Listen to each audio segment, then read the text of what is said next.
que eu me lembro muito era, as pessoas ajudavam-se muito umas às outras, era uma coisa assim, tipo, viver em comunhão. Há sempre aquela sensação de se sentirem culpados. Onde é que eu errei? O que é que eu fiz de mal para que isto tenha acontecido? E creio que não tenha sido exceção no caso da tua família. É engraçado que ainda antes de começarmos o podcast falávamos ali um bocadinho acerca da religião.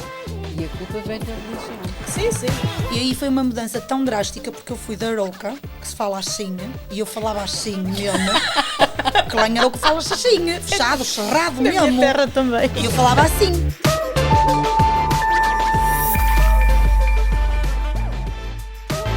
Este episódio tem o apoio de Creative 7, a empresa de marketing que faz o seu negócio brilhar. Ora, cá estamos em mais um Sem Espinhas, aqui com a minha amiga Ana Fernandes Iria. Gostas mais de Fernandes ou de Iria? Gosto das duas. Acho que Ana tem Fernandes Iria. um som... Né? Parece- tipo musical, né? As duas parecem Fernandes que Iria. formam só Uma melodia. Como é que estás, Ana? Está Estou tudo bem? ótima. Olha, vamos só pedir lá ao pessoal que nos acompanha, sigam. que nos sigam. Já sabe que estamos em todas as plataformas. Siga-nos, faça likes, partilhe, todas essas coisas para ajudar a que o Sem Espinhas cresça mais um bocadinho. Divulgue, se faz favor. Né? E queres dizer as redes sociais todas às pessoas? Deixa eu ver se eu me lembro hoje. Eu acho que as pessoas sabem, né? Facebook, Instagram, tenho que contar, TikTok, que mais é que nós temos? Spotify, estamos a esquecer um LinkedIn. Em todo lado. Todo lado. Em todo lado, não há desculpas.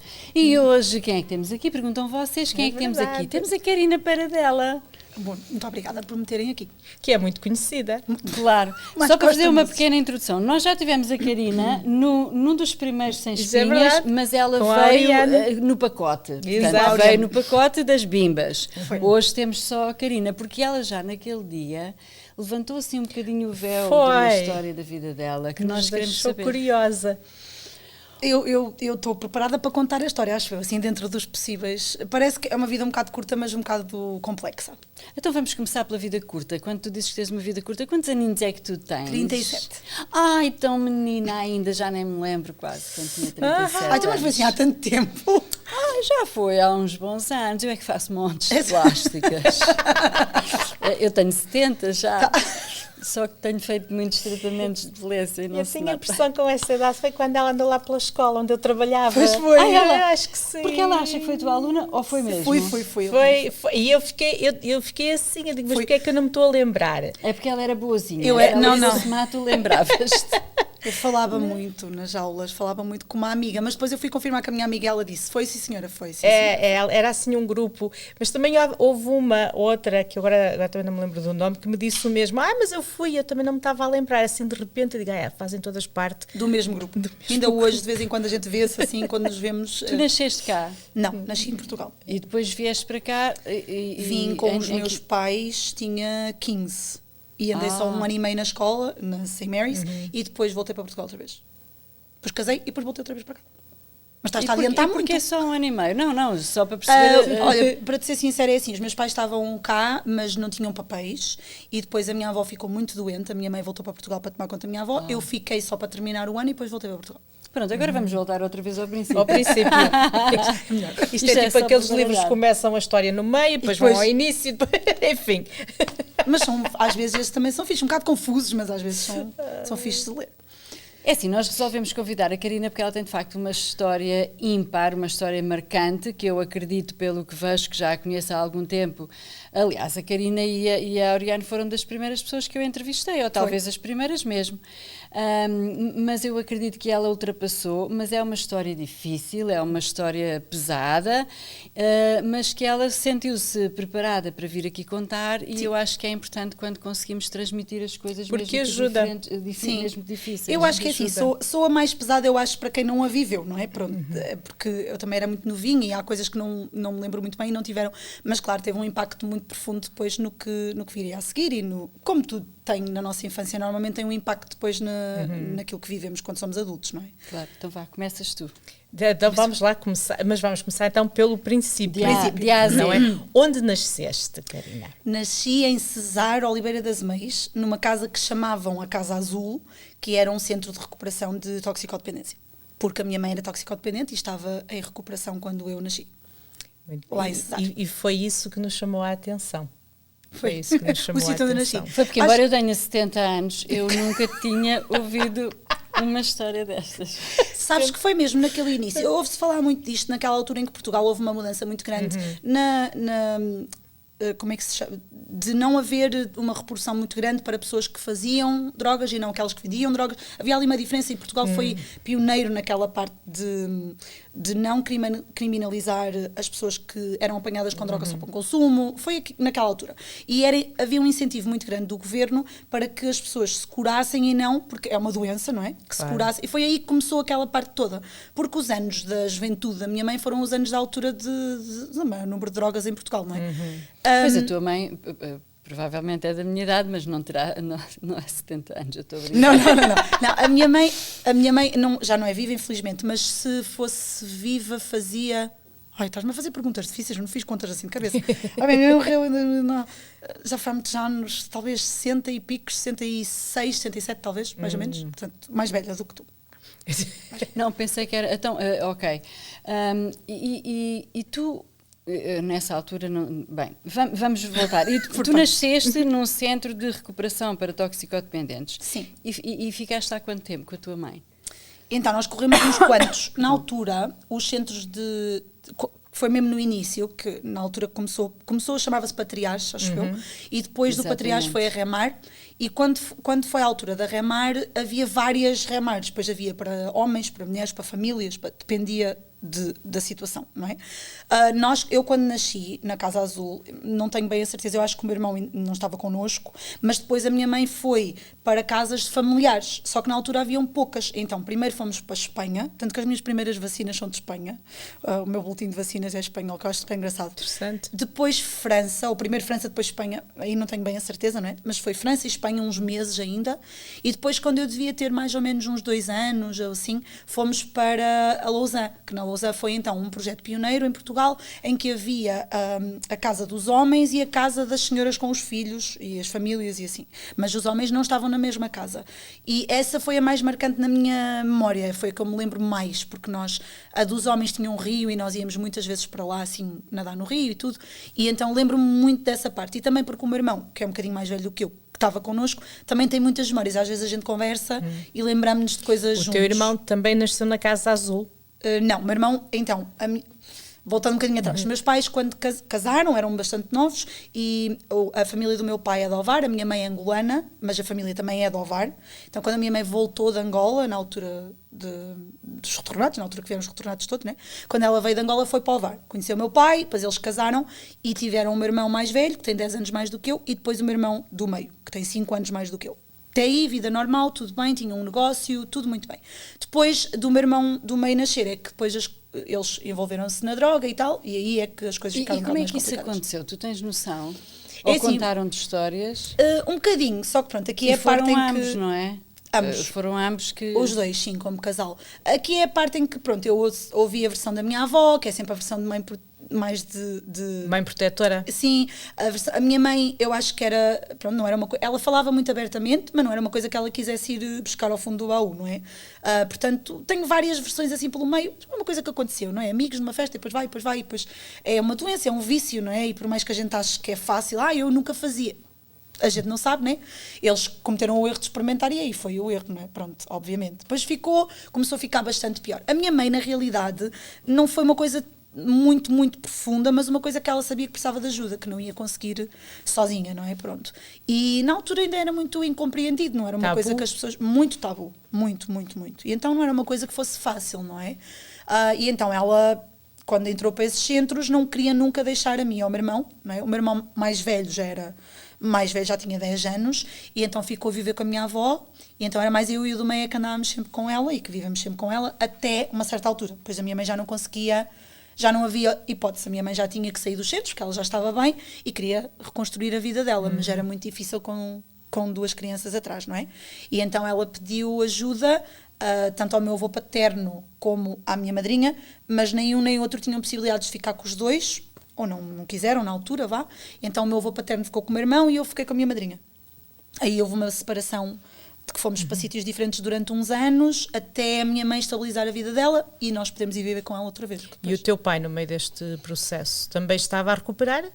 Sim, mas completamente. Os meus pais separaram-se antes da minha mãe saber que estava grávida de mim. Portanto, não houve nunca nunca vivemos juntos, nunca. Os meus irmãos sim, ainda se lembram deles juntos como casal, mas eu nunca tive essa noção, nem me lembro sequer disso. Então o meu pai refez a vida dele, casou outra vez e está casado até hoje, vive no mesmo sítio até hoje, mas nunca foi uma hipótese.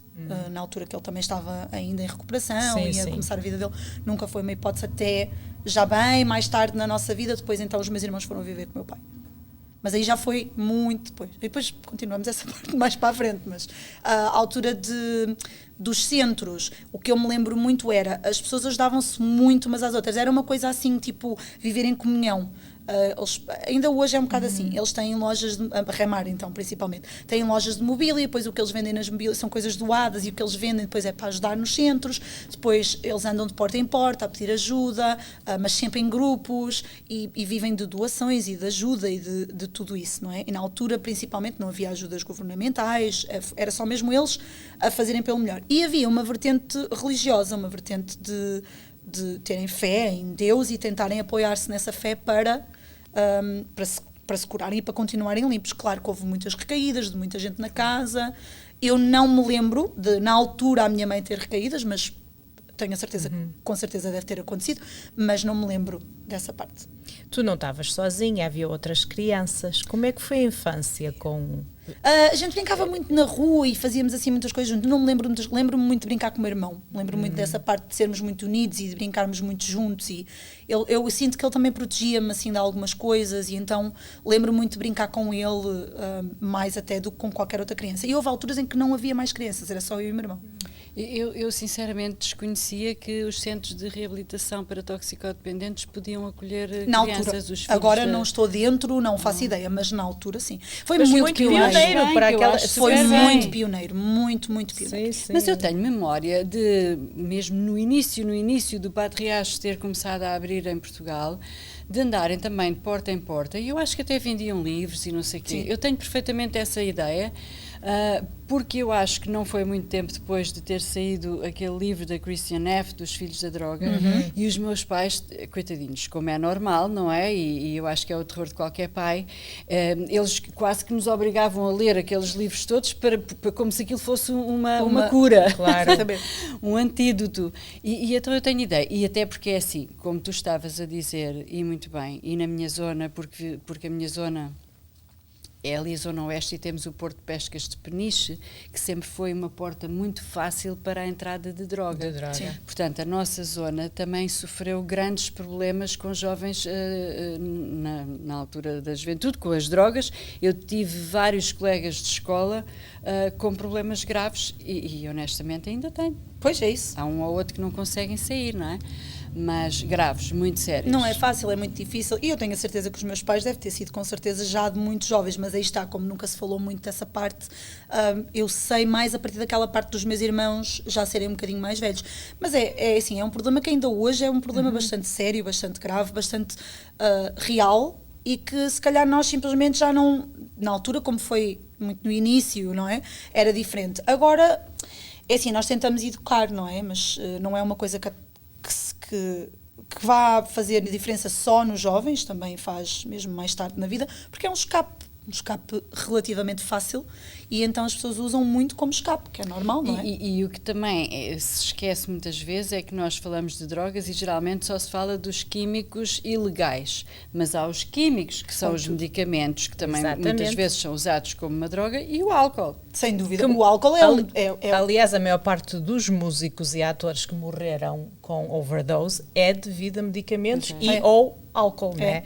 Raramente tem um ou outro que foi heroína, mas raramente é esse o caso, né? E a mistura das duas coisas, não é? Do álcool com comprimidos.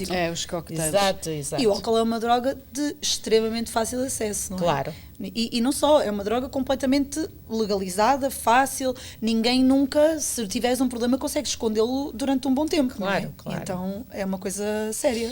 E uma das coisas que enquanto estavas a falar, e não sei se terás memória disso, mas é também, e sobretudo naquela altura que era muito tabu, como é que a família reagiu aos teus pais serem toxicodependentes? Não bem. É, assim, é muito difícil. A minha avó já cá não está, eu não posso falar por ela, mas eu sei que não foi fácil, foi muito difícil, e não só, e muito em detrimento das outras pessoas da família, das outras filhas, das outras, e ela tinha uma filha, eu tenho uma tia que é da idade do meu irmão, ou seja, a minha avó e a minha mãe estavam grávidas as duas ao mesmo tempo, e eu sei que foi muito em detrimento de muita coisa que ela tentou ajudar uma filha, porque tinha outras, e às vezes é difícil, não é? Houve alturas em que eu tenho a certeza, ao olhar para trás, naquele momento deve ter sido muito difícil, mas ao olhar para trás eu sinto que a minha avó foi uma mãe também bastante forte, de conseguir dizer que não às vezes, de conseguir, porque é difícil quando é os nossos filhos, não é? Pedirem, mas a verdade é que nós agora cada vez mais sabemos que é preciso dizer que não, em certas alturas é preciso dar a mão de outra maneira, não é? E às vezes essa ajuda é difícil, muito menos naquela altura.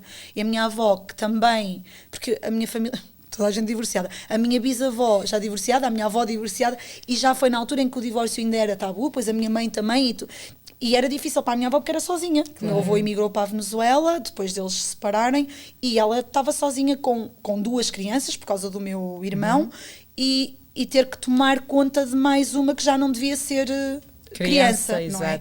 E então não deve ter sido nada fácil, deve ter sido muito complicado. Eu sei que foi muito difícil para ela aceitar, sem dúvida, e deve ser difícil contar aos amigos. Pois é que é o fator, havia pelo menos o fator vergonha. Muito. E eu acho que no fundo é um sentimento, quando eu às vezes leio depoimentos de pessoas e os tais livros que se publicam, há sempre aquela sensação de se sentirem culpados. Onde é que eu errei? O que é que eu fiz de mal para que isto tenha acontecido? E creio que não tenha sido exceção no caso da tua família. É engraçado, né? que ainda antes de começarmos o podcast falávamos ali um bocadinho acerca de religião.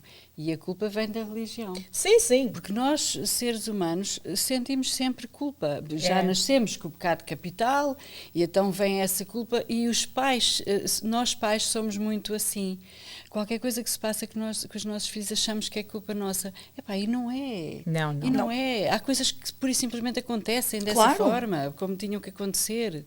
Mas nós sentimos sempre culpados quando os nossos filhos atravessam alguma crise, algum problema. É um sentimento muito que é incutido, sim, que é incutido pela religião, é incutido pela sociedade, sim, sem dúvida. E que por vezes impede a que a forma de poder sair, de poder ficar curado, né?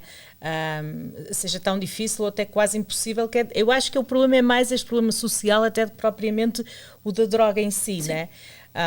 Mas cada caso também é um caso, né? Claro, sim. Mas sabes que mesmo as pessoas, tanto quem está na parte de fora a tentar ajudar, como as pessoas dentro do mundo, como no caso da minha mãe, ela mesmo depois de estar bem, limpa e sóbria, ela sempre se culpou por tudo aquilo, porque depois tudo o que ela fez e as escolhas que ela fez moldaram a vida que nós, filhos, tivemos, não é? Acabaram por moldar imenso a vida que nós tivemos, e então deve ser muito difícil, ou deveria ter sido muito difícil para ela, fazer isso e sentir que ela sentia que a culpa era dela, não é? Que tinha culpa no cartório. Acabou por ser, no fim da vida dela, como ela faleceu de cancro e nós tivemos tempo para dizer tudo aquilo que queríamos dizer, não é? Que infelizmente para mim foi uma sorte, eu senti que foi uma sorte poder ter tempo para dizer tudo aquilo, porque tu às vezes não dizes. Se achas que a pessoa vai estar ali mais tempo, já não dizes, não é? Claro. Não, deixas eu acho passar. Que quase nunca dizemos. Não é? Quase nunca. Nem o bom nem o mau, até o bom. Eu depois de perder a minha mãe aprendi a dizer muito, a dar valor, a dizer naquele momento, a dizer, olha, gostei tanto deste momento e fez-me mesmo bem, acho que é importante, mas temos que passar às vezes por alguma coisa na vida para percebermos essa parte, não é, de agradecer. Quando tu começas a ter memórias então mais nítidas da tua vida, já estavas fora desses centros ou ainda estavas nesse da Lausanne? Não, aí não. Eu com 5 anos fui viver para Fajões, para a casa da minha madrinha, que também é lá em Oliveira das Mães. A minha madrinha já era uma pessoa de muita afluência e já foi ali um ano que eu vivi na casa dela completamente diferente de tudo o que eu alguma vez tinha vivido. Ela tinha costureiras, empregadas, chofer, era uma... Vieste de uma realidade completamente oposta para outra. Completamente oposta para outra, sim. E depois vivi dessa maneira e depois, de repente, só tive um ano na casa da minha madrinha. A minha madrinha já era bastante mais de idade, já tinha, se não me engano, acho que 77 anos quando eu fui viver com ela. Já tinha uma rapariga quase. Quem não vai acreditar que tu tens 70 anos? Estás ótima, querida. Qual é o segredo? Sim, vê lá se partilhas, que é para eu quando chegar no fim digo-vos. Estás melhor do que eu aos 37. Não, mas ela já tinha uma certa idade e apesar de ter as empregadas e as pessoas, ela queria ser ela, e ela era muito religiosa, muito, muito, muito. E ela queria mesmo ser ela a incutir-me essa parte de educação. E ela achava, na cabeça dela, pronto, né? Ela achava que eu tinha que ir para um colégio de freiras, um colégio católico. Só que não havia, que eu saiba, na altura não havia assim uma coisa que ela me pudesse meter. Mas ela era benfeitora de um patronato em Arouca. É um patronato, não sei se são todos patronatos, mas na altura tem um patronato... Tem convento em Arouca, não é? Tem lindo, maravilhoso. Exato. Fiz lá a minha primeira comunhão, muito Exato. lindo. Um patronato, pelo menos na altura, não sei como é que é agora, o patronato na altura era uma casa para crianças cujos ou eram órfãs ou os pais tinham problemas também, muitos de dependências, e elas estavam ali para ficarem ou para serem adotadas, poderiam ser adotadas. No meu caso, a minha madrinha era benfeitora e foi pedir às diretoras se eu podia ir para lá, um caso excepcional. Eu passava lá a semana, ia para a escola lá, tinha lá a minha educação e depois ao fim de semana vinha à casa dela. No início, eu lembro-me perfeitamente de ir para o patronato já com... já tinha feito 7, ou ia fazer os 7, tinha 6 e ia fazer 7. Fui para o patronato e eu tinha um quarto só para mim e tinha um tratamento diferente das outras meninas. Bastante diferente. Eu ia à casa ao fim de semana, eu tinha a roupa, tinha um quarto só para mim, a minha roupa era a minha roupa, era mesmo diferente. Eu não fazia a minha cama. Depois, devagar, elas começaram, tu é que tens que fazer a tua cama, tu é que tens que fazer parte das tarefas, e depois, de repente, as outras meninas começaram a tratar-me muito mal porque havia acharam uma que eras diferença. privilegiada, exato. Pronto. E depois começou primeiro com a parte das outras meninas, era tudo meninas, nós éramos acho que 50, das outras meninas serem muito, muito ruins, mazinhas mesmo mazinhas, e depois de as diretoras terem uma conversa com a minha madrinha e dizer não, tipo, tem que ser tudo igual, e deu então já ter um quarto com outras meninas, fazer completamente parte. A única diferença é que eu ia à casa ao fim de semana. Mais nada. E não estava para adoção, não é? Claro. Não estava lá para adoção. Aí, esses 4 anos no patronato moldaram a minha vida e a maneira como eu comecei a ver as coisas, e um bocadinho de tudo, religião, amizades, adultos na minha vida. Eu senti-me extremamente abandonada. Sabes, uma sensação mesmo de... Eu lembro-me eu fazia xixi na cama com 7 anos, porque tinha muito medo, tinha medo. Era não é? psicológico. Há muitas crianças. Era psicológico. E eu lembro-me de ter tanto medo que eu apanhava tanta porrada quando fazia xixi na cama. Elas batiam tanto, mas... E era assim, é assim, eu sinto que consigo falar disso relativamente natural, não é? Pronto, porque não adianta agora pensar muito no assunto, mas houve alturas em que era muito mau. E eu era das que apanhava menos. Havia miúdas que apanhavam muito. E isso a mim revolta-me. não é? Tipo, eu olho para trás e penso, a sério? Tipo, é assim, eu admito, eu sou mãe agora, não sou contra uma palmada no rabo quando é preciso levar, não sou, mas uma palmada não é um espancar as crianças exagero todos os de tal dias. maneira. Elas secavam, sabes o que é um chorão? A árvore, o chorão. Sim. Elas secavam os galhos dos chorões para nos bater com aquilo seco, é tipo um chicote, né? Se eu lá me lembrava de uma coisa dessas, é preciso Sim. ter instintos de malvadez. Isto era uma ordem religiosa. Sim, eram freiras quase todas, não todas. A pior delas todas não era freira. Não era mesmo. Mas deixavam-na fazer essas coisas, curioso, não é? Ao mesmo tempo. Tão ladrão é o que Era rouba muito como como que fica o à que porta a fica, guardar. exatamente. Tens aquela parte de depois fiz amizades na altura, que entretanto não tenho contacto com E ninguém. desculpa lá, mas tu contavas isso à tua madrinha? Sim, mas a minha madrinha, ela já Achava tinha uma que- certa idade, achava que eu exagerava, achava que se elas batiam era porque eu me tinha portado mal. Por exemplo, nós rezávamos o terço todos os dias. E eu achava aquilo uma seca dos diabos, dizer sempre a mesma coisa a toda a hora. Eu achava uma seca dos diabos. Eu sou católica e eu sou a primeira a dizer, é uma seca. Não é? Tipo, é que estás uma sempre a seca. dizer a mesma coisa. E não estás a dizer aquilo com fé. Não, e eu tinha uma imaginação muito fértil, então na minha cabeça já estava a imaginar outras coisas, que eu estava ali. E eu às vezes, como estás a imaginar, paras de rezar o terço. Paras, não é? Paras. E era motivo para... Não tinhas um segundo para pensar, Ana. Não tinhas um segundo para pensar. Não havia segundo. E não podias ter reação quando alguém apanhar. Não podias ter reação. E isto eu lembro-me perfeitamente. E é engraçado que já falei com uma pessoa que esteve comigo lá e que me diz que não se lembra de nada disso. E eu disse que é engraçado, não é? Como a nossa mente. Porque eu tenho a certeza absoluta mas que a minha mente não inventou. Tem essa mas a mente dela deve ter. Esquecer para a proteger, claro. A mente dela deve ter fechado de tal maneira, não é? Exatamente. Era engraçado essa pessoa fazer submeter-se a um teste psiquiátrico. De certeza que ia. Nunca mais falei com a pessoa, já foi há muitos anos. Ia sair da gaveta muita coisa não que está lá suprimida, sem dúvida. E tu sabes que eu já voltei ao patronato. E voltei há pouco tempo com o meu marido e com a minha filha. Secos do chorão. Agora é outra coisa, não é? Agora é outra coisa, agora é outro centro, agora é outra completamente. Que eram outras alturas. Agora, hoje em dia, com a internet, ninguém conseguia fazer nada. E se as miúdas têm telemóveis, as miúdas que andam no patronato têm telemóveis, internet e Instagrams e já ninguém conseguia fazer nada. Por um lado, olha, por um lado ainda bem. Tem coisas boas, não é? Mas quando voltei. Então, por causa das relações, na altura, eu não tenho nenhuma relação da altura, mas por causa das relações que eu tive na altura, é que depois nós apoiávamos muito umas nas outras, não é? E ajudávamos muito umas às outras. Depois então eu comecei a confiar e a saber o que era a amizade e o que era ter uma amiga. E então eu sinto que também trouxe-me coisas muito boas. E eu sentia na minha mãe, porque a minha mãe, coitadinha. Então, nestas alturas, a minha mãe estava a refazer a vida dela, não é? Conheceu uma pessoa, casou, pronto, antes de casar. Ela estava a refazer. E eu lembro-me de todos estes tempos, eu nunca senti que a minha mãe me tinha abandonado.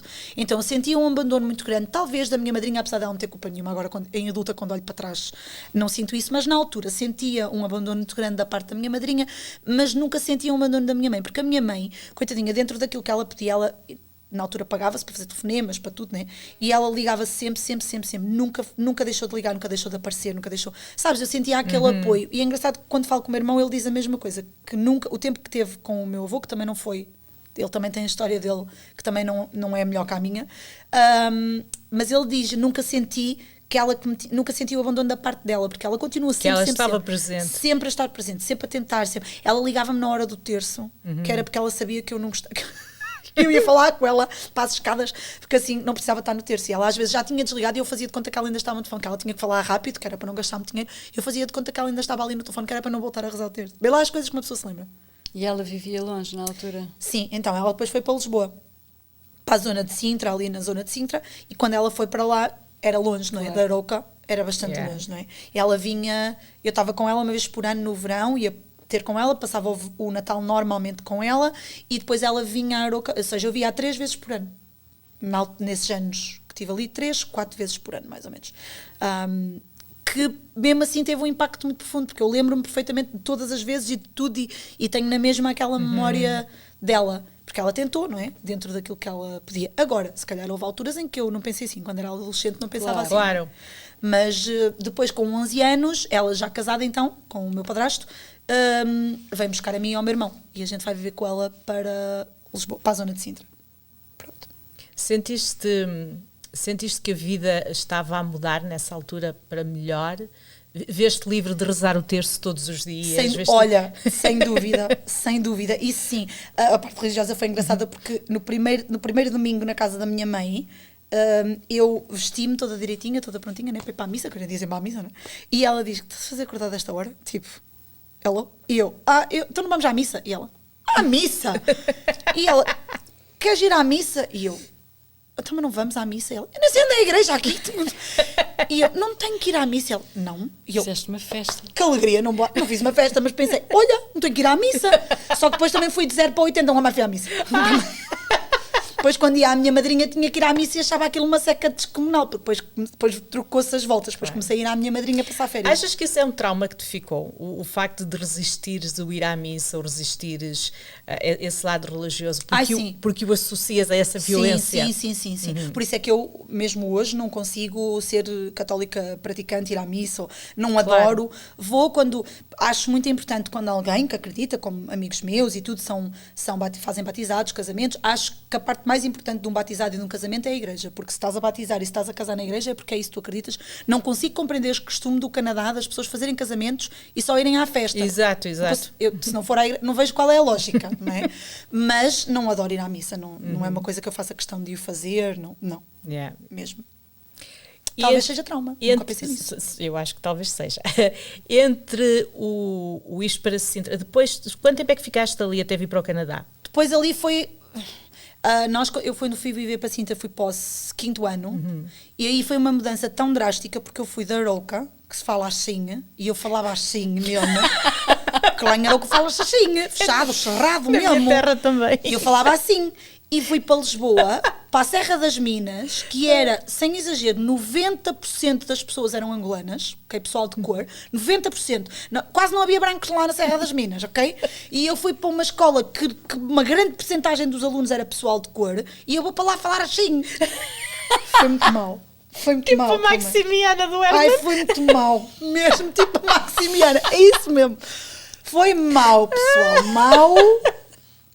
E depois foi lidar com a parte de eu nunca Mas eles também tinham pronúncia com certeza. lá de Angola, né? Então não Tipo, interessa, mas também não tinham pronúncia Mas de lá Lisboa. eu ia dizer no convento, No patronato. no patronato, não te corrigiam a forma de... não, eles falavam todos assim. Ah, Ai, também Ana. falavam. Ai, Ana, claro, a professora falava assim também. Porque eu lembro-me que o meu professor de português, o homem era ai de ti, Corrigia. ai de ti que falasses assim, não é? Não, pessoal, eu falava mesmo cerrado. Eu não me lembro muito bem, mas a minha tia diz que eu falava mesmo cerrado. Continua. Eu lembro-me de ir para Lisboa e lembro-me perfeitamente do pessoal gozar muito comigo, bastante mesmo. Oh, meu muito, Deus. muito, muito. Gente tão querida. Não é? Passaram a vida a Passaste gozar por contigo. tudo, Passaram a vida a né? gozar comigo. Mas olha que ela acabou por sofrer diversas formas diferentes de bullying. É. Mas é assim, antigamente, pronto, eu sou aquela. Eu acho que, sim, foi bullying. Mas nós lidávamos com as coisas de uma maneira diferente, sim, não é? claro. O pessoal gozava comigo, eu respondia, mandava os. Não posso dizer, não é? Era do Mandava-os norte. assim. Era do norte, mandava-os Mandava-os assim. assim. E dizia coisas feias, não é? Claro. Tipo, queria lá saber, que eles não queria saber. Até tu não gozavas com eles por eles falarem a crioulo? Não, sabes que a minha mãe, então, isto vem a parte do racismo. Ela instituiu muito bem, porquê? Eu nunca tinha visto uma pessoa de cor, querida. Eu morei no norte a minha vida Olha, toda. tantas coisas.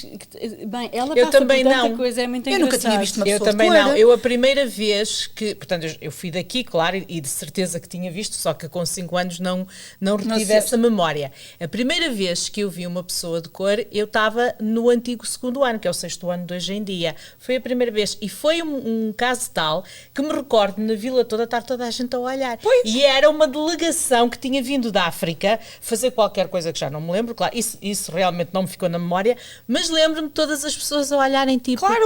então, mas onde é que veio isto? Não Afinal, era não é comum. só nos filmes. Não era Portanto, eu comum. compreendo-te. Nós víamos pouca televisão no patronato. A minha madrinha não me deixava ver se não é RTP1. Também não tinhas Não muita havia- escolha de canal, né? Não, na altura, eu não sei, nem sei quando é que começou, mas já vi RTP2 pelo menos, né?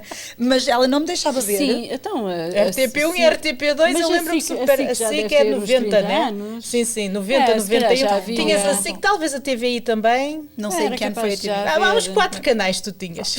Mas não podia. Na casa da minha madrinha não se via, no patronato só víamos filmes, não havia nada disso. E eram filmes com tom religioso, não havia pessoal de cor. Pessoal, eu não me lembro assim da minha cabeça de ter visto. Quando fui para a Serra das Minas, vamos de 0 para 80, não é?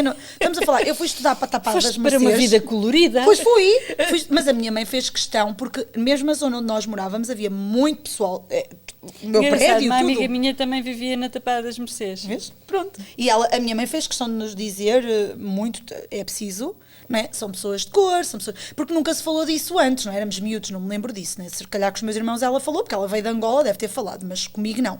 E ali é que eu comecei a ter uma relação com a minha mãe, de falar com ela todos os dias, ter conversas, não é? Porque até ali a minha mãe era aquela mulher linda, maravilhosa, que parecia um anjo, que aparecia de vez em quando e me dava prendas e que me telefonava e me salvava do terço, não é? Eu não tinha noção de quem a minha mãe era como pessoa, não é? Claro. Até ir viver com ela. E a minha mãe era uma pessoa, quando se passava, passava-se, mas por norma, uma pessoa calma, uma pessoa educada, gostava muito de música, gostava muito, sabes, era uma pessoa culta, e então foi fácil cultivar ali uma relação, mas das primeiras coisas que ela me disse foi, olha, são pessoas diferentes de nós, de cor, de aspecto, mas são pessoas. Foi aquela conversa do racismo que teve que existir porque eu nunca tinha visto, porque se eu tivesse crescido ali, já crescias que aquilo já era tudo Claro, normal, né? claro. Então teve que haver aquela conversa. E eu às vezes tinha medo de dizer alguma coisa que ofendesse alguém. durante muito tempo. Mas engraçado que não tem graça nenhuma, era exatamente ao contrário. Nós éramos a minoria e, portanto, nós é que sofríamos mais racismo do que eles, em que a gente não ligava absolutamente nenhuma, mas nós, brancos, naquele instante, era diferente. Nós é que éramos a diferença, nós é que éramos a minoria, não é? Mas nunca, não posso dizer, até hoje, não posso dizer que tenha a minha mãe, a melhor amiga dela, era de Angola, é uma pessoa de cor, a família toda, e sempre, nunca houve ali uma coisa de... Depois daquela conversa foi tipo, ok, pronto, está-se bem, é tudo normal, está-se bem, são só pessoas que são um bocado mais escuras do que nós e pronto, não é? Nada de especial. Na escola foi difícil por causa disso, eles tinham sotaque, mas eu sabia lá que eles tinham sotaque para mim, a língua que eles falavam era o normal, o sotaque deles era o normal, não é? Porque depois eu fui dali para ali e pensei, olha, se calhar aqui fala-se assim, pronto. Mas eu não falava, mas depois rapidamente apanhei o bué e o cheio, está-se bem. Isso é fácil. Então, e perdeste facilmente os... Então, perdi o sotaque do norte muito rápido. Que engraçado. E poucos anos depois, agora vem a parte que se calhar é outra fuga. Se calhar. Perdi muito facilmente, mas depois, porque depois estes anos foram um bocado atribulados. Então, minha mãe casou outra vez, não é? E engravidou de gêmeos. E teve um aborto aos 5 meses. Ai, que horror. 5 meses e meio, já. Que agora, eu penso, daquilo que me lembro quando vou para trás, que já teve que ser um parto, já foi uma coisa extremamente, deve ter sido uma coisa extremamente horrível para ela passar, muito dolorosa. E ela foi para o Hospital Amadora Sintra, na altura era o para o Hospital Amadora Sintra, e teve uma raspagem mal feita, onde lhe fazem uma segunda raspagem num período muito curto de tempo, onde ela leva anestesias muito num período curto de tempo, e que fica... ela tinha hepatite da altura das drogas, que estava dormente e que fica ativa na altura pronto, e então a partir daí, não posso dizer palavra feia, a partir daí foi tudo ladeira abaixo, pronto, a partir daí a saúde dela foi muito ladeira abaixo, ela ficou com um problema muito grave de saúde, que também afetou o sangue, as plaquetas, ela tinha plaquetas muito baixas, e então a partir daí foi tudo muito mal. Aqueles 4 anos, ou 3 anos que eu vivi ali em Lisboa, serviu para a minha família toda, da parte da minha mãe, tinha-se relocado de Ovar para Lisboa muito cedo. E então, ainda na altura quando nós estávamos na Remar e tal, então havia ali uma distância. Serviu para aproximarmos a família toda outra vez, porque as irmãs dela estavam lá, quer dizer, 2 irmãs estavam em Lisboa e a minha avó, mãe dela, também. Então aproximámos-nos muito, criámos ali uma ligação bastante forte de família. E então o que eu me lembro de Lisboa foi muito bom. O que eu digo Lisboa, porque não é Lisboa, mas o que nós chamamos de Lisboa. Esses anos que eu me lembro foram maravilhosos. Foram os anos de viver com o meu irmão, de viver com a minha mãe, de viver com o meu padrasto, com quem me dava muito bem, de viver de criar uma ligação muito forte com a minha tia, que mantenho até hoje, que é uma segunda mãe para mim, e de criar uma ligação com a minha avó, com a minha outra tia, de criar ali umas ligações com primos, com tudo, de criar ali um laço muito familiar. Entretanto, a minha mãe fica bastante doente. A economia em Portugal começa a descer bastante, a minha mãe não podia trabalhar, só o meu padrasto é que trabalhava, aquilo começa a ficar ali um bocado instável. O meu padrasto diz, se calhar temos que pensar em emigrar, fazer alguma coisa assim do género. Começámos a falar sobre isso em família, lembro-me perfeitamente. E olha as diferenças. Ela vem num sítio que não podia abrir a boca para dizer nada, certamente, embora não tenhas referido, e de repente já está num seio familiar, e embora ela fosse ainda uma criança, as coisas conversavam. Onde a comunicação existia. Muito interessante. Começámos a conversar sobre isso e a minha mãe começa a ficar pior. Quando a minha mãe começa a ficar pior, nós temos a sorte, que foi uma sorte, de ter uma pessoa da família que tem conexões no Hospital do Porto e que consegue um tratamento para o problema da minha mãe, uma cena experimental, acho que era experimental. Pô, estava difícil aqui. Experimental. E então a minha mãe começa a fazer um tratamento no Porto, mas ela vai e vem. A certa altura aquilo é caríssimo. Lembro-me perfeitamente, temos que vender um carro, tínhamos que comprar uma coisa mais barata porque já não dava para manter tudo. E a certa altura decide-se, não, vamos viver para o Norte porque não há possibilidade de continuar a fazer isto, não é? Exato. A família toda decide ir para o Norte, quase toda. Minha avó decide ir para o Norte, esta minha tia, segunda mãe, decide ir para o Norte, e então vamos todos em comboiada para o Norte. Isto é o que eu me lembro, de certeza que não foi assim, de certeza que os adultos falaram de outra maneira, mas esta é a parte que eu me lembro de, se vamos um, vamos todos, estás a ver? Então, se calhar é romantizar um bocado a coisa, mas é muito giro. Para mim foi maravilhoso. Então vamos viver para o Norte e muda tudo outra vez, porque depois vou viver para o Norte, para São João da Madeira, com o sotaque de Lisboa. O que é que achas que aconteceu? Andavas sempre Vem trocada, esta tu beta também com o andavas raio da sempre mania, trocada. não é? Vem esta beta com o raio da mania para Aí aqui. é que tinhas que ser Maximiana. Ao Já não nono se ano lembrava. foi difícil. Cheguei ao nono ano e esse foi difícil. Essa adaptação, E porque aí nessa está, idade? nessa idade, Já é mais muito complicado. complicado. Os primeiros meses em São João da Madeira foram muito maus, horríveis. Era, porque, pronto, o pessoal não era simpático, estás a ver? Não eram. Porquê não é que o eram. ser humano é tão cruel? Não é? Sobretudo quando é tão jovem. Mesmo. E depois uma coisa completamente parva, que, mesmo parva, foi aquelas coisas de putos. Alguém foi dizer a uma rapariga da minha turma: olha, ela falou mal de ti. E a rapariga, como não era de meias medidas, ainda bem, caraças, vem direto a mim, toda bofes, estás a ver? Tipo, para que é que estás a falar mal de mim? Ouve, não faço ideia o que é que estás a falar, não sei o que é que estás para aí a dizer. Hã? No meio daquilo, ela parou, ouviu-me e disse: ok, qual é a tua versão? E eu contei e vamos as duas confrontar a outra pessoa. A partir daí, ganhei uma melhor amiga. Pois. Uma pessoa com quem falo até hoje, não somos amigas, ela também emigrou, portanto não posso dizer que somos amigas, mas até hoje falo com ela. Formou os meus aqueles 2 anos de adolescência, que para mim foram os mais formativos, que é engraçado, não é? Nono, 10º ano, naquela idade, não sei se é a idade em que a gente se forma, não é? Formou completamente a minha ideia do que é ser amiga, do que é de voltar outra vez à parte de ter amigos lá do patronato, não é? E ficámos muito amigas, e foi o meu apoio durante aqueles 2 anos, e passaram a ser anos bons e maus. A minha mãe estava muito doente, e então em casa era muito mau, era mesmo complicado, e na escola era maravilhoso, espetacular. E então eu criei aquele refúgio da escola, adorava ir para a escola, adorava estudar, adorava, estás a ver? Adorava a minha turma, adorava os amigos, era mesmo muito bom. Depois chegava a casa e já não era bom, era ruim, muito ruim, que a minha mãe estava mesmo muito mal e muito depressiva. Claro. Foi mesmo complicado. A minha mãe era uma pessoa que gostava muito de trabalhar, de fazer, de receber, e naqueles anos ela não tinha energia, não tinha nada.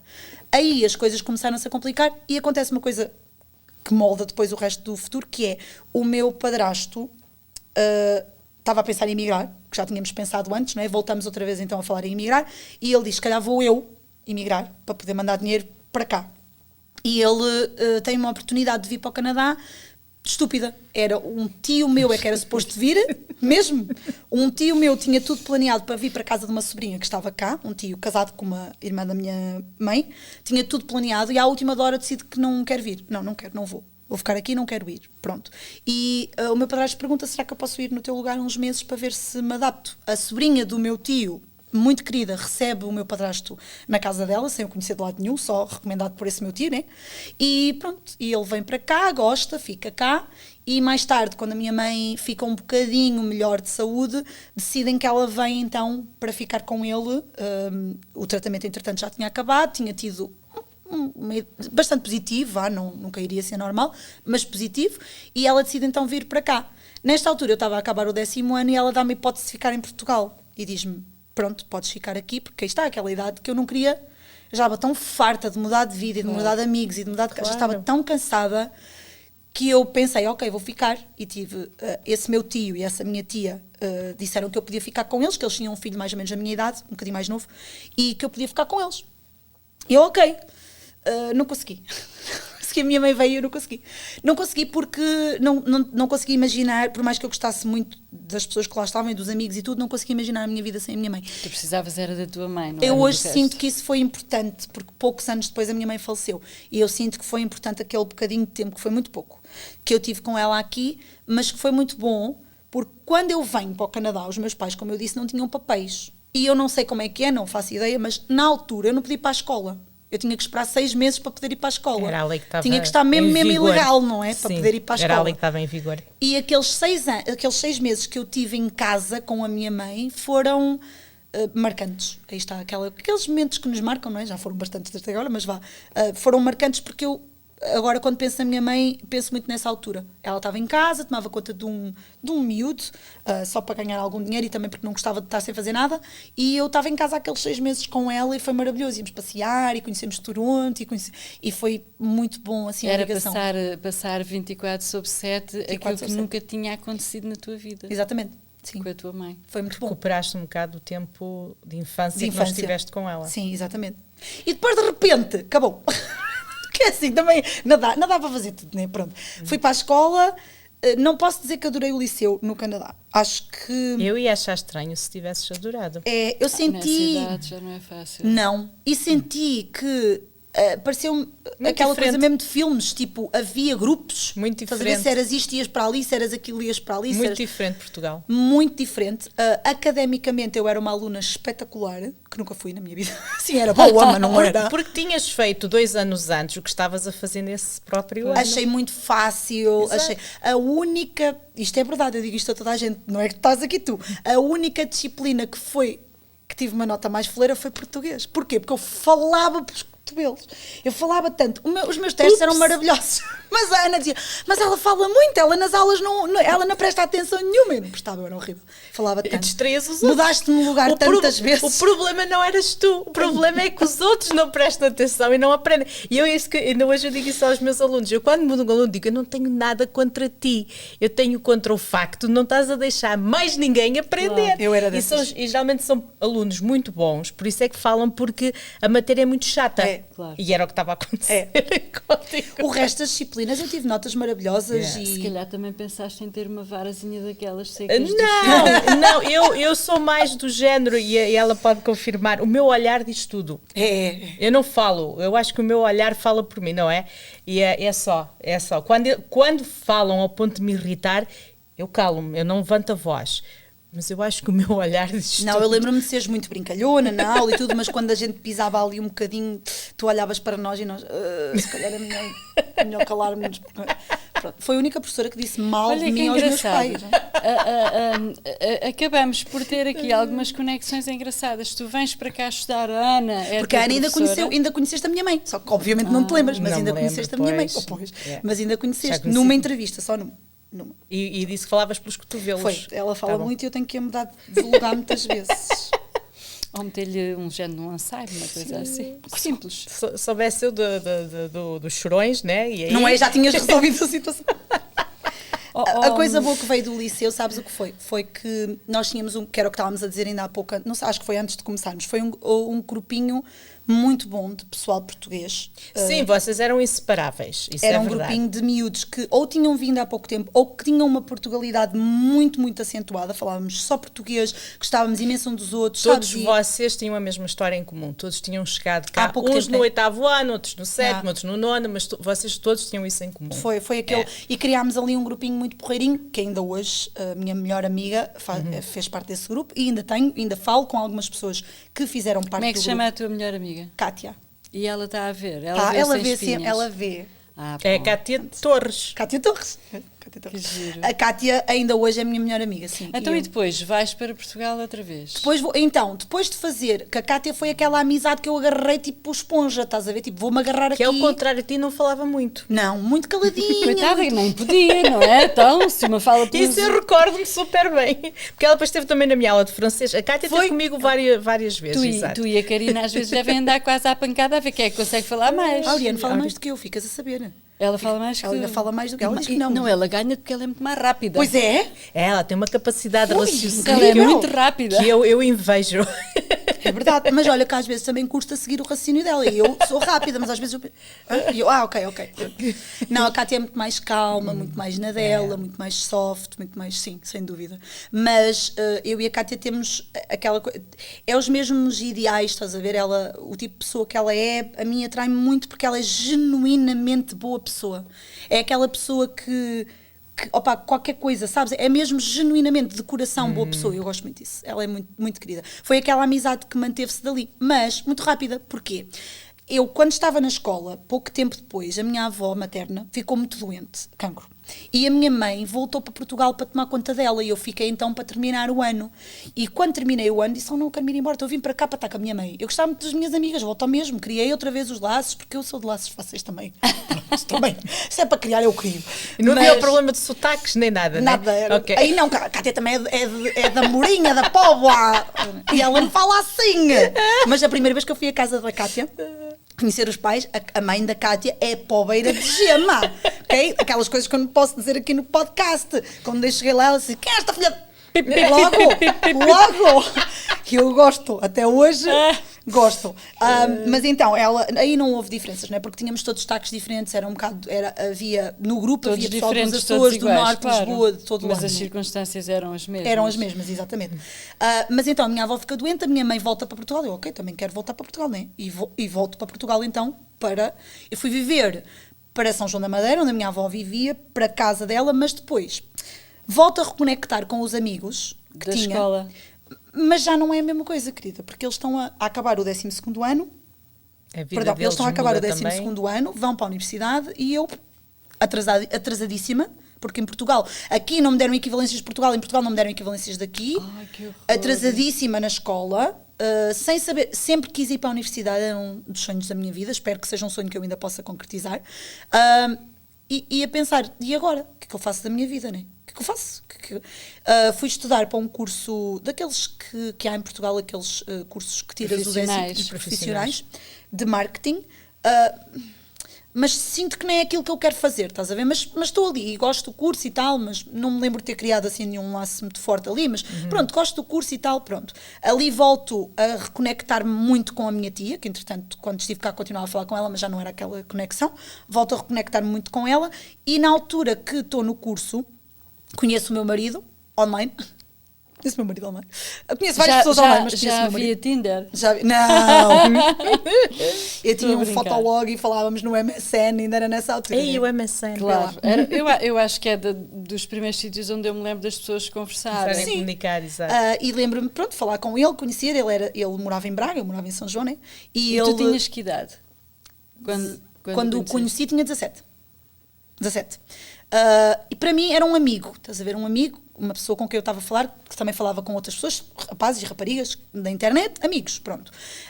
Entretanto, a minha avó faleceu e a minha mãe vê-se um bocado perdida, porque não tinha, o meu padrasto estava cá, ela não queria provavelmente vir para cá, mas não tinha onde ficar em Portugal, porque já não havia nada, já não havia, a casa estava alugada, já não havia sítio para ficar sequer, não é?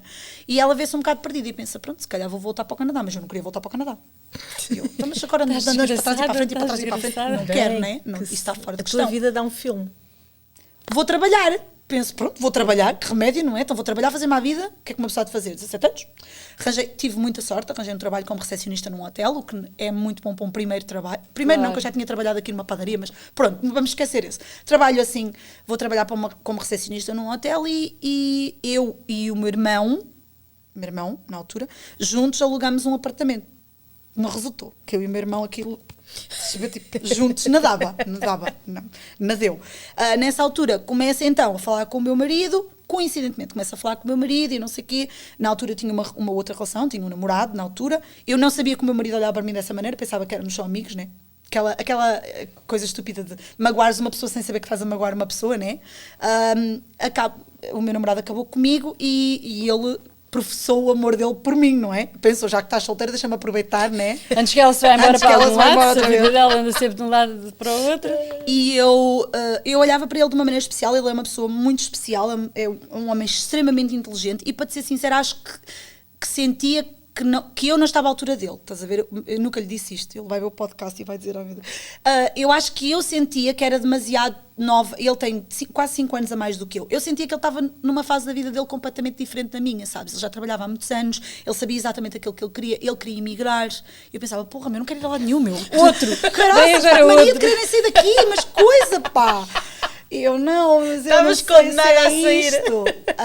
E numa conversa muito séria com a minha mãe é que me diz, sabes que tu estás a lutar contra uma coisa que não precisas lutar, podes tentar e ver se resulta, e se não resulta, ele é uma pessoa madura, é uma pessoa, se calhar é a pessoa certa para ti, se calhar precisas isso com a tua mãe. Com a minha mãe. Sim, a minha mãe, eu falava muito abertamente com a minha mãe de tudo. A minha mãe sempre falou sobre drogas muito abertamente connosco. Ela queria muito que a gente não seguisse essas pegadas, obviamente, sobre sexo, sobre tudo o que ela pudesse nos apoiar para nós não cometermos os erros que ela achava que tinha cometido, ser mãe muito nova, de todas essas coisas, né? Ela não queria que a gente fizesse e então tentou de todas as maneiras possíveis educar-nos. Acho que a mim mais, por causa de ser rapariga. Há aquela coisa, né, de os rapazes são diferentes e pronto. E também eras a mais novinha, não é? Era a mais novinha, sim. Também era a mais novinha, sim. Mas é assim, o meu irmão mais velho sempre teve muita cabeça, começou a trabalhar muito novo também, fez a vida dele muito novo, sabes? E é uma pessoa com muita cabeça, muito felizmente, com o trabalho dele sucedeu na vida, é uma pessoa bastante sucedida e isso é muito bom. O meu irmão do meio, eu acho que ele vivenciou as coisas de uma maneira completamente diferente do meu outro irmão e de mim. Ou seja, ele lembra-se muito mais da parte mais impactante do que eu, não é? E impactou a ele de uma maneira completamente diferente do que a mim, basicamente, não é? Mas sim, então depois disto tudo conheço o meu marido, na internet, não? E penso, ok, se calhar vou dar uma oportunidade a esta relação. Foi aquelas relações arrebatadoras. Eu comecei a namorar com ele, eu tinha acabado de fazer 18 anos. E estavas a viver onde? Em Santa Maria da Feira. Ai, eu também já vivi em Santa Maria da Feira. Ainda com a minha avó. Mas ele em Braga. Ele em Braga. Começamos a namorar, ele vem de Braga para Santa Maria da Feira várias vezes, porque ele já conduzia, né? Eu tinha acabado de fazer 18. Ele vem de Braga para Santa Maria da Feira várias vezes, começamos a namorar, entretanto, foi muito rápido. Eu quando comecei a namorar com ele tinha acabado de fazer 18 anos e ainda não tinha 19 quando casei. Ainda tinha 18 quando casei. Foi muito rápido. Foi as coisas que eu penso assim, se eu voltasse atrás fazia o mesmo? Não. Se a gente voltasse atrás, se calhar não. Mas também não me arrependo minimamente, porque foi a coisa que, naqueles inícios de casamento, ainda hoje falámos sobre isto por acaso num podcast, que as relações são muito difíceis. Todas as relações, amizades, casais, é uma coisa muito difícil e que requer muito trabalho. E tu com 18 anos não tens noção disso. Não tens noção que requer trabalho, não tens noção que, não é? E eu vinha de, a minha mãe teve a relação com o meu pai falhada, várias relações falhadas depois, ela não, com o meu padrasto uma relação também bastante conturbada, diferente, difícil, ela não conseguia me explicar, nem nunca me disse, olha, é preciso trabalhar, também não tivemos tempo para isso, não é? Infelizmente, mas eu quando lhe disse, vou casar, ela disse, mas há necessidade disso? E eu, sim, porquê? Foi a parte religiosa. Foi a culpa de viver com um homem sem ser casado com ele. Eu pensava assim, como é que eu vou dizer à minha madrinha que eu vou viver com este homem sem ser casada com ele? Como é que eu vou? Como é que é possível? Tipo, não consigo. Eu tinha um respeito muito grande à minha madrinha, muito grande, e ainda hoje tenho. Sou muito grata por tudo o que ela fez por mim, à maneira dela, mas sou muito grata. E eu pensava, como é que eu vou dizer isto? Né? Como é que eu vou? E o meu marido, que os meus sogros são super religiosos, super. E o meu marido não queria casar pela igreja. O meu marido é católico, mas não praticante. Braga é a cidade dos bispos. E ele sempre dizia, não quero casar pela igreja, não quero. E eu, então, mas como é que a gente... Ok, pronto, vamos casar pelo civil, pronto, casamos pelo civil. E dizer à minha madrinha que ia casar pelo civil. E eu pensei, olha... E agora? Todas as pessoas a quem eu fui entregar o convite de casamento, tirando a minha madrinha, todas as pessoas me perguntaram se eu estava grávida. Todas as pessoas me perguntaram, estás grávida? Não estou. Cá está a conversa que eu tive inicialmente. Os julgamentos que a sociedade faz de coisas, primeiro que não lhes dizem respeito, e em segundo lugar é o tal burburinho da aldeia, porque podes viver numa grande cidade, não deixa de ser aquela... Não deixa de ser a mesma coisa, sim. Mas a minha madrinha não, eu disse, olha, madrinha, a gente só vai casar pelo civil, depois talvez um dia mais tarde a gente case pela igreja. Eu pensava que estou a mentir à minha madrinha, Deus Nosso Senhor vai me castigar, mas, e ela disse, não faz mal, que Deus Nosso Senhor não olha para isso com maus olhos. Olha, vês... Às vezes vêm surpresas dessas. Quando menos se espera. E ainda teve no meu casamento. E hoje, quando eu olho para trás, eu penso, havia coisas que tinham que ser. O meu casamento foi um dia muito marcante na minha vida, eu acho que é no toda a gente, mas eu felizmente continuo na mesma relação, continuo apaixonada pelo meu marido, continuo a achar que o meu marido ainda gosta de mim, não sei como, mas ainda gosta, não é? E eu acho que para mim continua a ser um dia muito marcante na minha vida. E eu tive a minha madrinha ainda presente no meu casamento, muito bem. Eu tive a minha tia como minha madrinha de casamento e o meu tio. Eu tive a minha mãe ainda super bem no meu casamento porque ainda não estava doente, e tive um dia maravilhoso. E a única coisa que eu posso dizer que me custou e que até hoje penso, tive pena, foi que o meu irmão do meio veio para o Canadá e não teve no meu casamento. Estava no Canadá e não teve no meu casamento. O meu outro irmão teve, mas ele não. E então, pronto, aí custa-me um bocadinho, porque gostava que ele tivesse estado lá nesse dia. Mas tive a sorte de poder ter as outras três mulheres importantes na minha vida comigo naquele dia. E para mim isso foi super importante. E casámos muito rápido.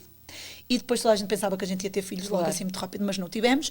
Mas grande surpresa, não estavas grávida. Não estava grávida. Exato. Não estava. E não tivemos filhos muito rápido, mas muito rapidamente emigramos. Porque o meu marido era mesmo, o sonho da vida dele era emigrar. E como é que aceitaste?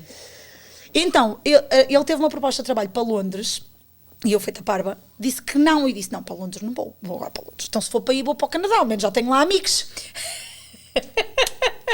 Pronto, e vim para o Canadá. e viemos Estavas uma um mão à bocadinho frente mais e outra perto atrás. de casa em Londres. Tinha sido diferente, tinha sido uma vida diferente, mas às vezes as coisas acontecem porque têm que acontecer, né? Tinha sido uma vida diferente, mas viemos com uma mão à frente e outra atrás. O meu marido nunca tinha trabalhado na construção na vida dele, só tinha feito um trabalho. Ele dirigia um armazém, ou seja, viemos com uma mão à frente e outra atrás, sem experiência de nada. Eu não sabia para o que vinha, porque eu quando vivia aqui, os meus pais é que pagavam contas, os meus pais é que faziam tudo, né? Eu sabia lá para que é que eu não sabia para o que vinha, não é? Mas tive a sorte, foi uma sorte. A minha mãe estava cá, na altura, ou seja, eu casei, fiquei lá, a minha mãe, logo a seguir ao meu casamento, veio, porque o meu padrasto ainda estava cá. E ela veio e ela alugou-me uma casa, mobilou uma casa com poucas coisas que foi encontrando e conseguindo, e eu quando vim já tinha aquele colinho da mamãe, com as coisinhas feitas relativamente dentro foi dos um ato possíveis. de amor é muito muito bonito. Foi muito bom. E agora, quando eu olho para trás, penso que foi muito bom, que não é toda a gente que consegue ter isso, não é? E nós vivemos naquela casa muitos anos, porque a casa era de uma amiga da minha mãe. Coincidências da vida, já viste? Uma amiga da minha mãe, que estava a alugar a cave, tinha acabado de casar, tinham acabado de comprar a casa, tinham um menino pequenino e tinham comprado casa e estava a alugar a cave. E nós fomos viver para aquela cave. E até hoje, uma das minhas melhores amigas, a minha mãe faleceu, entretanto, não é? E ela até hoje continua a ser uma das minhas melhores amigas. E nós vivemos naquela casa muitos anos. Só saímos lá quando comprámos a nossa casa. E pronto, e depois a partir daí foi tudo o resto que vem por acréscimo, porque depois ainda vem as partes todas do Canadá, não é? De basicamente, o meu marido foi trabalhar para a construção e cresceu de labor, hoje dirige a companhia por completo, a companhia toda. Ele, como eu já tinha dito, acho o meu marido uma pessoa muito inteligente, muito trabalhadora e rapidamente chegou onde ele queria chegar. Eu não tinha acabado o liceu, sabia falar inglês, né, do tempo que eu tinha estado aqui, obviamente, mas não tinha acabado o liceu, não tinha propriamente nada que me desse um trabalho decente, não é? Fui trabalhar para uma padaria, com muito orgulho, gostei muito de trabalhar na padaria, foi um trabalho muito bom, foi um início de vida, não posso dizer que seja uma coisa que eu amei, mas... Pior mesmo é não se ter trabalho, não Claro, é? Não é? Claro. Fiz o trabalho que eu queria fazer e depois da padaria pensei... Quando saí dali pensei, não, gostava mesmo de fazer outra coisa, fui recepcionista num spa também durante uns anos, depois engravidei da minha filha e depois da minha filha nascer pensei, não, agora não quero um trabalho com horários diferentes, com horários de estudos, gostava muito de ter um trabalho melhorzinho, então o que é que eu fiz? Fui acabar o liceu, como adulta, fui para o liceu aqui e acabei o liceu. E na minha graduação de liceu estava a minha filha, foi muito bonito, a minha filha, os meus sogros que estavam cá de férias e o meu marido, e foi muito bonito. Isso é muito bonito. Foi muito bonito e gostava agora também um dia, quem sabe, de ir para a universidade, mas isso há de ser mais tarde depois, um dia mais tarde. Não digas que é mais tarde, estás na altura perfeita para começares a escrever. Tenho tempo! Faz part-time, faz part-time. Claro. Na altura em que eu fui tua professora, toda a gente me dizia, tu és doida, porque eu meti na cabeça que queria fazer mestrado. Mestrado é um programa de um ano se fizeres a full-time. Eu não queria deixar a escola, primeiro porque tinha entrado para o quadro há bem pouco tempo e senão, claro, perdi essa oportunidade. Em segundo lugar, tinha ficado grávida. Mas eu meti-me a fazer o mestrado, levou-me 2 anos e meio, em vez de levar 1 ano. Mas eu fiz, portanto, fazem part-time. Se não te levar 1 ano, leva 2, se não levar 2, leva 3. Sim. Faz, vai para a universidade se é o teu sonho. E há Não esperes para amanhã. Depois são online e tudo. Sim, e hoje em dia é bem mais tens fácil. alguma flexibilidade de horários também, não tens? Quer dizer, quero falar sobre essa parte, nem por isso, não é? Mas faz mal, vamos dizer. Ela tem Mas flexibilidade de horários, apesar dos horários hiper mega preenchidos. É porque, pronto, por causa daquilo que faço agora, porque, pronto, passado uns anos depois quando a minha filha era pequenina envolvi-me no First Portuguese, né? E acabei por ficar E por foi ali. aí que eu te conheci. Foi. Tu foste a primeira pessoa que me entrevistou. E eu acho que vocês devem ter sido as primeiras a quem eu entrevistei eu estava também, tão em nervosa, estúdio. porque quando eu entrei para o Tu First... nervosa? Eu estava tão nervosa. Eu quando entrei para o First entrei como cozinheira, porque era o que eles estavam à procura. Eu queria um trabalho com um horário muito pequenino, durante a semana só, de segunda a sexta, e que eu pudesse trabalhar das 9 às 3, porque a Emma depois tinha escola. E é impossível, tu não tens, não dá, ou realmente vais limpar casas, que é um trabalho super digno, mas que eu não me via a fazer, não é? Ou não havia opções. E eu pensei, e agora? E eles estavam à procura, e eu, coincidentemente, eu disse, eu sei cozinhar, então... coisa fácil. É que eu ia lhe perguntar, mas tu és cozinheira, Eu nunca quais tinha são os cozinhado na minha conhecimentos? vida para mais de pessoas na minha casa, mas gosto de cozinhar e pensei, por que não? Não pode ser pior. Então, e tinhas que cozinhar para quantas pessoas? 50, mas isso não interessa nada. Então, mas o que é que se E o que é que importa? tu Isto é assim, Olha, quem quando eu- cozinha para 5, depois multiplica, né? Mas tu sabes que quando eu fui É só acrescentar mas água é no só- arroz. é. Olha, até e lembras-te das primeiras vezes que cozinhaste? Foi muito não mal. estavas em Pera, pânico? sim, porque quando eu fui trabalhar para lá era suposto ser assistente de cozinha, era para. Mas esqueceram-se de descascar contratar o outro. Depois esqueceram-se, foi que as cozinheiras eram voluntárias, não é? Pronto. E que foi uma adaptação difícil de uma cachopa, não é? Para senhoras que já faziam voluntariado na casa há muitos anos, senhoras já com uma certa idade, já com uma certa. Da minha idade. E quem é? Com 70, não era? Exato, se fosse. Exato. Quem é esta fedelha, Quem né? é esta fedelha? Foi mesmo. E- Elas não receberam não, bem. não foi, Pois, eu não. estou não, mesmo não, a ver não, a cena. não, A casa era delas, agora estavas lá tu Com infiltrada. certeza, e eu entendo, não é? É difícil. E elas, então, voluntariado, vai para lá uma receber dinheiro e ainda queriam que eu é que fosse a ajudante e elas eram as cozinheiras. Eu também. Se eu estivesse no lugar delas, também dizia, não. Toma. Desenrasca-te. Mas depois da gente se habituar, ensinaram-me aquilo que podiam ensinar. Aprendi muito com elas, sou muito grata. E comecei a cozinhar na boa. E adorei. Foi dos trabalhos que eu mais adorei, foi ser cozinheira do Forte. Era muito bom. Mas as primeiras vezes que Foi muito cozinhaste mal. para 50 Muito mal. pessoas, o que Disseram que que a minha comida não prestava Mas para eras nada. tu que decidias a emenda? ou Era mais ou menos. No ainda por início, cima? não. Elas é que compravam as coisas e eu decidia. Depois, quando comecei a ter mais um bocadinho de autonomia, depois comecei a Fazias escolher... douradinhos com arroz de Não, branco? douradinhos. Mandavam-te lá. Davam-te com os douradinhos na... Sopa. Sopa todos os dias. Pronto. Segundo prato, sobremesa, sempre. Os bitoques sabias tinhas que fazer. temperar Também bem tinhas de fazer as temperadinho, porque sobremesas. se tu fazias coisas com pouco sal, porque eles são pessoas Eles de idade... diziam logo assim, não sou nem doente. pensar, nem pensar. Chamam as Mas Olha, estou pessoas, doente. ok. Então, mas- para mim era ótimo, que eu gosto de comida com pouco sal, estás a ver? Não. Não, tinha que ser tudo bem temperadinho. Muita coisa frita, fritinhos, chicharrinho frito com molho de vilão. Não, pensas. Eles comem bem. É açoriano. Eu depois tive que aprender. Aprendeste Tive cozinha que aprender. internacional. Pois, tive que aprender cozinha lá dos Açores, porque muitas das nossas idosas Claro. são açorianas e gostam da comida lá dos Açores. E com razão, porque Claro. come-se muito bem nos Açores. Com certeza. Tive que aprender a fazer recheio. Sabes o que é recheio? Eu sei o que é recheio, mas não sei o que é que estás a falar. Não, que tipo de recheio é tipo uma cena que eles fazem com pão, uma espécie de uma açorda, mas mais grossa, estás a ver, esse que recheio vai não ao conheço. forno e servem como acompanhamento. É muito bom, querida. Vai ao forno. É muito bom. Ai, Eu depois temos conheço de o trocar recheio que essas se coloca receitas. dentro de um peru, né? Não. Olha, nós podemos fazer outro podcast enquanto Só ela era receitas. cozinheira do First Pouch. Olha lá, quando é que fazes aí um banquete para Um a gente? banquetezito, né? Mas olha que depois, para o fim, correu bem e depois é assim, eu sou uma pessoa carismática e levo as coisas para a brincadeira e entro na brincadeira. Eu gosto muito de falar com o pessoal mais velho do que eu, porque acho que há muita sabedoria que eles têm e que nós nunca vamos conseguir, por mais que a gente queira, né? E eu acho que é assim, deve ser tão difícil viver num mundo de hoje com a idade que eles têm, de onde começaram e para onde vieram, todas estas tecnologias, todas estas, todos os à vontades que existem, todas as coisas que é suposto eles aceitarem sem qualquer senão e porquê, deve ser tão complicado, mas tão engraçado às vezes dentro da cabeça deles, sabes, que eu gosto muito disso, gosto mesmo genuinamente de falar com eles. E quando eu saí do First, saí porque, pronto, é assim, sabes que todas estas casas requerem, as direções trocam a toda a hora, e tu quando és funcionário tens um patrão diferente a toda a hora, é muito difícil, as regras mudam, é difícil trabalhar numa casa destas, é difícil, é mesmo complicado. E então, pronto, eu saí, acho que já estava na altura de quebrar, a Emma andou lá no infantário, andava lá no summer camp, tudo, e eu já achei que estava na altura de sair. E quando eu saí, na altura, a direção que estava não queria ficar. Não podia ficar, não podiam ficar. E andavam à procura de pessoas para a direção. E eu pensei, por que não? Então, olha lá. Agora passo de cozinheira a presidenta. Cozinheira a presidenta. Vamos falar sobre isso? Eu passei de cozinheira à presidenta e foi difícil. Que engraçado. Porque foi difícil, principalmente para as pessoas, para os sócios, para os idosos, para perceberem como é que tu vais de cozinheira à presidente? Como é que... Porque eu não sou cozinheira, eu estava a cozinhar naquele momento da minha vida. Eu sou muito mais do foi que para isso. ser presidente, querida. Claro. A cozinheira foi passageiro. Eu nasci foi para ser Ai, meu Deus. Sabes que na nossa comunidade, ser presidente de um clube é uma coisa... Eu nunca olhei para isso dessa maneira, querida.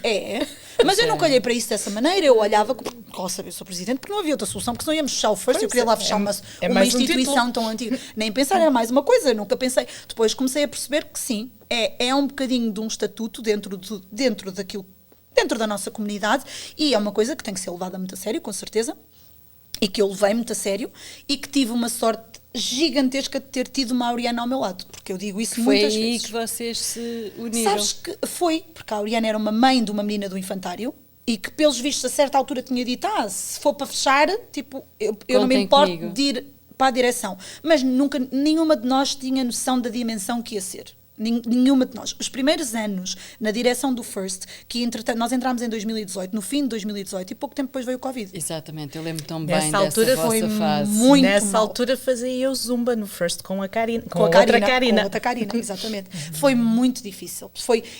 Eu acho que nunca passei por uma fase adulta tão estressante como aquela. Foi muito difícil. Eu passava noites sem dormir com uma coisa que não era minha, pessoal. Não era minha, não é aquilo, não era meu. Mas era o vosso mandato e era a crise... Imaginas fechar uma casa como a First sobre o nosso mandato, porque eu só imaginava, como é que a gente vai fazer isto? Como é que é possível?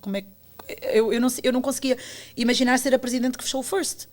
Eram 65 anos na altura, agora vamos fazer 69, eram 65 ou 64 anos de história, 60, e eu só pensava, não posso ser eu a presidente que fechou, não posso ser eu, é impossível.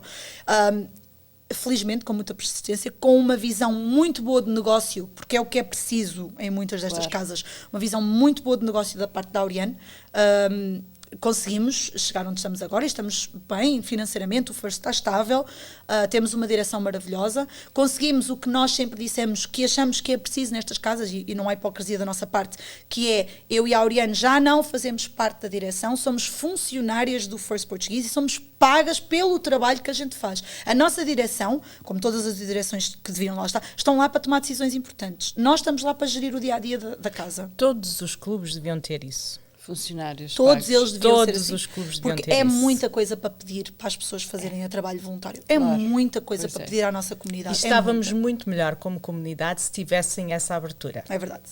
Nós decidimos, a nossa direção concordou na altura, não é? Foi a votos, sócios, tudo, levámos os sócios concordaram e foi uma coisa natural, aconteceu muito.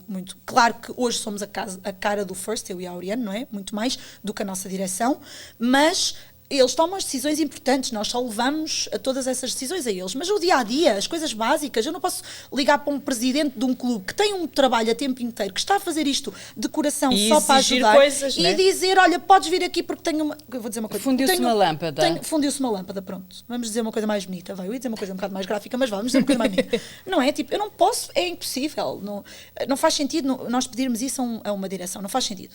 E então, neste momento, o First é gerido dessa maneira e neste momento é para mim um privilégio enorme continuar a fazer parte do First e enquanto me deixarem, hei de continuar a fazer parte do First, enquanto me deixarem lá estar. Quando acharem que eu tenho que sair também, não há problema nenhum, ou quando eu achar que tenho que sair também, mas por enquanto temos... Foste encontrando o amor ao longo da tua vida em tantas coisas, não foi? Não é?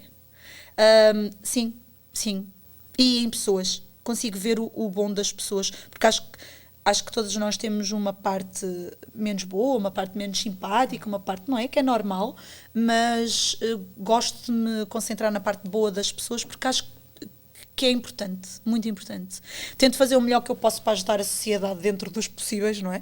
E também tento aproveitar a minha vida ao máximo porque amanhã posso não estar aqui, não é? Porque entretanto depois no meio disto perdi a minha mãe.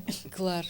É que com toda a tragédia que ela viveu em pequeno, eu acho que ela ficou sempre aberta a receber o que era bom. Sim. E foi pondo para trás o que era mau, não é? E é isso que eu admiro em ti, porque... E o que vem provar... a maior parte das pessoas que passaram por situações parecidas à tua ou quase idênticas à tua, muitas são revoltadas e estão mais na vida e parece que o mundo está contra elas, e eu costumo sempre dizer que nós como seres humanos, por muito difícil que a vida seja, temos opções, que é a opção de tentarmos ser felizes, e tu vens provar que não é preciso ser miserável só porque se teve uma infância difícil. E não vale a pena. Tu abraçaste os desafios todos, que não foram poucos e não foram fáceis, mas tu consegues ver o lado cor-de-rosa da vida. E não és uma pessoa miserável, não és uma pessoa que está contra o Não mundo e és contra revoltada. todos. Exato. Não. Exato. Não há necessidade disso.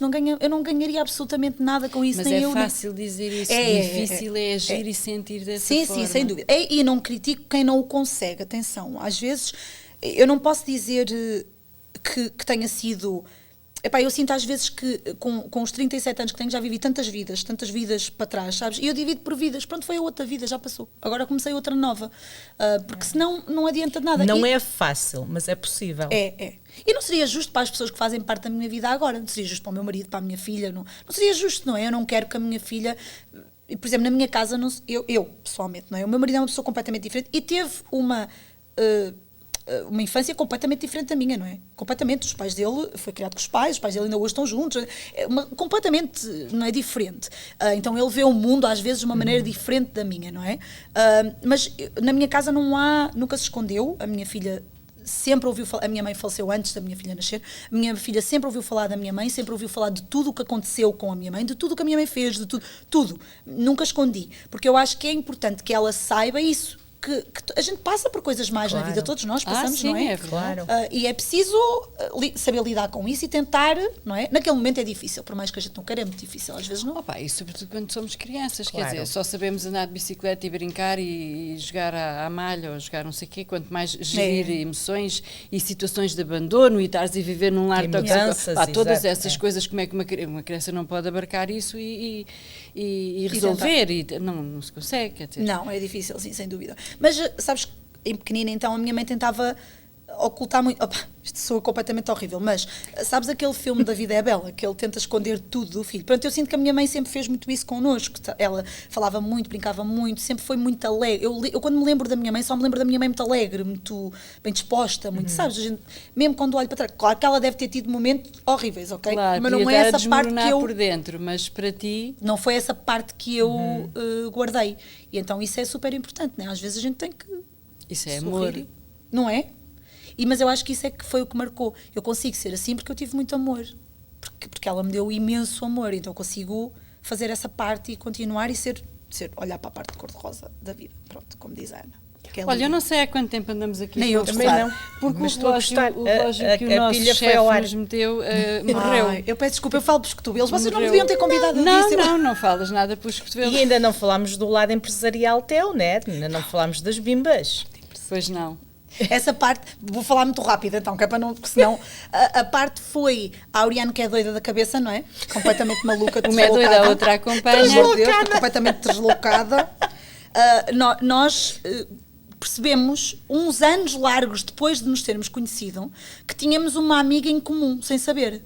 Ou seja, eu tenho uma amiga que eu conheci através de umas outras pessoas, uma amiga, a Fátima, e eu, no meio de uma conversa com a Auriane, já, sei lá, 2 anos depois ou 3 da gente já sermos amigas, não é? De frequentarmos a casa umas das outras e tal, eu digo assim, não sei quem é a minha amiga Fátima que é casada com o meu amigo Paulo. E ela diz, olha... O senhor Paulo, que é sempre um senhor muito simpático, nós gozávamos com ele, porque ele está sempre com aquele ar super sério, uma cambúzio. Eu disse, este senhor Paulo é tão simpático. Muito simpático, muito. E então ela diz, olha, também tenho uma amiga Fátima que é casada com o Paulo. E começamos a falar e percebemos quem é a mesma Fátima. Pessoa. Que engraçado. A Fátima, na realidade, ainda vem sendo um bocado família da Auriane, porque o irmão da Fátima é casado com uma tia da Auriane, uma coisa assim, e elas têm uma ligação mais profunda, mais antiga, não é? Pronto. E então, coincidentemente, começamos a passar mais tempo as 3 juntas, em famílias juntas, não é? E no meio de uma conversa, diz a Auriane, não sei o quê, eu gostava mesmo era de abrir um sítio de tripas aqui, que nós somos todas de Aveiro, tripas doces de Aveiro. Olha, eu vou pedir desculpa, mas eu tenho que dizer isto. Eu, quando ouvi falar de tripas da Aveiro a primeira vez, eu não fazia ideia o que é. Pois é, não é uma coisa que seja... Porque se não fores de Aveiro... dos ovos moles de Aveiro. As tripas eu nunca tinha ouvido. As tripas eu associava mais ao Porto, que são mesmo tripas. Yeah. Não, foi a Soraya, que é de Aveiro, que te disse. A quem eu ouvi falar a primeira vez sobre as tripas. As tripas doces de Aveiro são uma espécie de um crepezinho recheado com... Agora já sei, então, já fui às bimbas, já mas comprei, já levei para a cabeleireira, já isso tudo. Para passarem lá nas bimbas. Aquilo é assim, aquilo começou basicamente, a gente vendia bolacha americana na praia, vende-se bolacha americana na praia, né? E reza a lenda que pediram à pessoa que fazia as tripas, podia fazer uma mais mal cozida, uma bolacha, mas mais mal cozida, mais mole. E ele, está bem. E começou a fazer, aquilo começou a ganhar um bocado de fama, e ele dizia, mas como é que a gente chama isto? Ele disse, sei lá, isso parece uma tripa, porque aquilo tem uns quadradinhos e é assim mole. Ele disse, parece uma tripa, e ficou tripa. E ele, entretanto, chama-se o Zé da Tripa, porque ficou famoso por ser... E pronto, e ficou assim. Mas vocês, mas já eram recheadas com nessa aquilo. altura? Já, com chocolate normalmente e canela em cima, para quem gosta de canela. Mas nós crescemos com aquilo, para mim já era uma coisa normal, não sabia que aquilo não era uma coisa... Crescemos não, que eu não cresci com aquilo, mas quando fui viver para São João da Madeira, nós íamos ao Furadouro, e no Furadouro vendia-se tripas, e foi assim que eu comecei a comer tripas, e aquilo é bom como caraças, né? Então, é muito bom, é? Pronto, uma pessoa fica viciada naquilo. E então elas cresceram mesmo ali na Costa Nova, mesmo em Aveiro, elas ainda tinham uma ligação mais profunda com as bolachas americanas e com as tripas. E quando ela diz um dia, numa conversa, ela diz, gostava mesmo era de abrir um sítio de tripas, e tal, metemos na conversa, não sei o quê e tal, na brincadeira. Pouco tempo depois ela vai a Portugal e liga para mim e para a Fátima por câmara, estávamos as duas juntas, e ela diz, olha, estou aqui no Zé da Tripa, já perguntei como é que funciona, como é que são as máquinas, como é que é, não sei o quê. E nós desligamos e digo eu para a Fátima, eu acho que ela está mesmo a falar a sério, acho que ela quer mesmo abrir um sítio aqui em Toronto. Eu nunca tinha tido um negócio, eu nunca soube o que era ter um negócio, abrir um negócio. É assim, requer muito mais do que nós alguma vez achávamos que ia requerer, mas nós entramos no espírito do, isto é fácil. E vamos abrir. E depois já não dava para voltar atrás, porque depois quando começas a dizer a 3, e a 4 e a 5, olha, a gente vai abrir. Pronto. Não sabíamos nada, não tínhamos loja, não sabíamos que era preciso ir à licenças, como é que funcionava. Nada, querida, nada. Foi tipo, bora. E pronto, e depois já não dava para voltar atrás com a vergonha. Então... Com a vergonha. E abrimos, e é assim, é um projeto muito giro. Eu, entretanto, disse-lhes, eu quero muito, muito, muito vender cachorros, porque eu adoro cachorros de Portugal, os cachorros quentes, né, com batata palha, não sei o quê. E eu disse, quero muito, muito, muito. E convenci-as, e quando começámos era só tripas, bolacha americana, cachorros. Mas depois, pronto, agora vendemos cafés, bebidas, gelado, pronto, fomos adicionando umas coisitas, né, Santos Delícias do Mar, fomos adicionando umas coisitas para agradar ao cliente, claro, e porque queremos vender. É um projeto super giro, é um projeto que a gente adora, mas é um projeto que obviamente nos requer muito tempo, e nós temos um trabalho, né? Eu e a Auriane trabalhamos a tempo inteiro no First. Pois. A Fátima, entretanto, antes disso, aliás, já tinha começado a trabalhar no First também, e então nós temos esse trabalho, mais as bimbas, ou seja, eu não tenho tempo, estavas a dizer que eu tenho um horário, não. Mas podes estudar. Mas posso estudar, eu vou conseguir. Só que sabes o que é? A minha filha quer, eu agora a falar a sério, a minha filha, ela ainda é bastante nova, mas ela vai agora para o 8º ano. E ela é uma pessoa, assim, uma miúda muito de ideias fixas. Ela gosta muito, muito de ginástica, ela faz ginástica competitivamente, e ela... Desde pequenina, desde os 3 anos que sempre disse, adoro ginástica, quero fazer ginástica. É isto que eu quero. E sabes aquela coisa que tu pensas que eles vão mudar de ideias e que, pronto, né? E ela faz um ano... O mais normal é. Pronto, mudam de ideias como quem muda de cuecas, né? E a gente diz, pronto, vai lá experimentar. E ela fez ginástica num sítio e gostou imenso. E a professora gostou imenso. Ela disse que ela tinha muito jeito, tinha um talento natural. Bora lá para a competição. Tem certeza? Sim, mãe, eu quero experimentar. 4 anos ou 5. Está bem, vamos lá experimentar. Veio o Covid... Para mim, foi uma salvação, para ela também psicologicamente. Porquê? Porque eles não, como era competitivo, eles podiam continuar. Não, eles podiam continuar a treinar. Mas é muito e ela stress, adorou. É estressante, sim. Mas ela adora. Ela gosta mesmo. E como eles podiam continuar a treinar, porque eram poucas na competição, e como era a competição de Ontario, não é? Eles podiam continuar a treinar. E ela treinou o tempo todo do Covid e ela adorou, e foi maravilhoso, porque teve contacto com outros miúdos, porque podia sair de casa, porque foi muito bom. E depois ela continuou, e ainda hoje ela faz um trabalho muito bom, gosta muito daquilo e quer continuar. Mas agora, de repente, diz-me assim... Qual é a modalidade, desculpa? Artística. Em Portugal chama-se artística, não é? Aqui é diferente, mas em Portugal chama-se artística. E ela diz para mim, o que eu quero mesmo, já há 2 anos, o que eu quero mesmo é estudar para Portugal. Eu disse, desculpa? E ela, quem é que ela foi buscar essas vontades de querer ir e vir? Ela gosta muito de Portugal, não é? Mas ela dizia, eu gostava mesmo era de fazer faculdade em Portugal. Mas olha que eu já tenho ouvido nos últimos anos, mais recentemente, muitos miúdos que os pais, que eles já nasceram aqui e tudo, e que querem estudar para Portugal. Muito. E ela alguns têm ido. Sim, e é assim, Portugal é maravilhoso nesse aspecto, é mesmo. Eu nem sabia disto, soube há pouco tempo que há vagas específicas nas universidades para filhos de imigrantes, para nós, acho isso maravilhoso. E com residências e tudo, se calhar também. Se calhar, essa parte nunca fui pesquisar, nem nunca pensei nisso. Imigrantes, se calhar também têm residência. Ela está muito entusiasmada com a ideia, ela vai para o 8º ano agora. E ela queria ir para onde estudar? Ela quer ir para o Porto. Ela quer ir para o Porto porque o pai é de Braga, ela Uma gosta bela muito cidade. de Braga, mas ela adora Porto, sabes? Porto é... nós agora recentemente estivemos lá e eu e ela ficámos as duas lá na Ribeira uns dias, num hotel. O Porto para ela adora, não sei, tem um fascínio. E eu já tentei, já levámos... Está uma cidade muito linda. Está muito tá. linda. Muito linda. Muito linda. Com muito turista. Muito turista. Sim, mas não Mas deixa de muito ser o linda. Eu Porto. também tive uns dias com a minha filha no Porto há 2 anos e precisamente na Ribeira, mas na zona de Gaia, por acaso. Não foi do lado do Porto, foi da zona de Gaia. Mas também gostei muito, É fiquei muito lindo. surpreendida com a quantidade de turistas. Sim, Fica. muito turismo. Eu já, aliás, Já eu já não ia lá há comentei tantos isso. anos. Eu estudei lá durante 2 verões e tive um grande choque desde os anos 90 em que lá estudei para agora, em que Sim. mas o que é que aconteceu ao Porto, né? Claro. Mas olha, a Faculdade de Letras eu recomendo, é muito bonita. Foi lá Ela que eu diz que quer andei. ser médica. Não, então não vai para essa. Mas de qualquer forma, qualquer faculdade. Pode ser que mude ideias, mas não sei. É como eu digo, ela é de ideias fixas, portanto nunca se sabe. Mas foi o que eu já disse ao meu marido. O meu marido não quer ir embora nem por nada. Eu por mim já tinha ido há muito tempo, ok? Eu gosto muito do Canadá, mas Portugal é a minha casa, sabes? É assim, é a minha casa. Não sei, eu gosto do Canadá, recentemente tornei-me canadiana. Acho que é muito importante nós incluirmos-nos na comunidade. É um país, já viajei bastante dentro do Canadá, quero continuar a viajar. Acho que é importante a gente conhecer o país, integrarmos na cultura, tudo isso. Mas não é a minha casa. Não é Portugal. Pronto, não sei explicar. Estás a ver a comida, as pessoas, os cheiros, o mar, não sei, é Portugal. E eu gostava muito de voltar. Mas claro que a realidade financeira é uma coisa que tem que inquietar, obviamente. É um grande não é? peso. Claro. Obviamente, não é? Mas eu já disse ao meu marido, a minha filha foi estudar para Portugal, vou-me embora. Vou lá para cá. Só tenho aquela, vou agora lá ficar aqui a fazer o quê? Ela lá e eu cá. Não. É que eu vi outro dia lá no... Está enorme, ela era pequenita, tão mas ela gira, está enorme. tão gira. Eu olhei para a cara e eu achei, eu conheço aquela cara, mas era de meio metro a menos, ou 1 metro. Ela deu aquele pulinho que eles dão na adolescência, ela deu bastante Está cedo. super Está gira. muito alta, está muito gira, está. Esse é um problema. Já é. Aquelas coisas estúpidas que a gente diz, mas é verdade. Querias agora também só ter coisas boas. Isto Não é assim é? um problemita que é para animar a vida. É boca só. Bem, vamos então terminar. Nós temos sempre conversa, já podíamos fazer mais 3 podcasts sobre outros vários assuntos que aqui surgiram, mas pronto, por hoje acabamos. A parte da cozinheira interessou-me imenso. Eu acho que essa parte devíamos voltar a ela um dia destes. Interessou-me imenso. Olha, minha querida, eu gostei muito de te receber aqui, já conversámos variedíssimas vezes, já te entrevistei muitas vezes, mas esta hoje para mim foi muito especial. Porque, quando se toca de temas que fazem parte da nossa vida, que são a realidade, que são difíceis, mas que conseguimos assumi-los e ultrapassar e ter uma vida bonita e fazer os outros felizes à nossa volta, é muito bonito. Pronto, estou aqui quase com uma Obrigada, uma não me faças lagriminha. chorar a mim. Não Obrigada. te faço chorar, Não, mas é o que eu sinto. Portanto, hoje foi especial para mim. Muito inspirador. Eu espero que tenhas noção de que és um modelo a seguir, de que és inspiração. Eu acho que sim. E eu tenho noção de que quem quer que seja, nem que seja só uma pessoa, que ao ver este programa se identifique com a tua história, ou que tenha alguém próximo que se identifique com a tua história, vale a pena. Claro. E é aí que eu acho que és inspiradora. É isso que eu digo.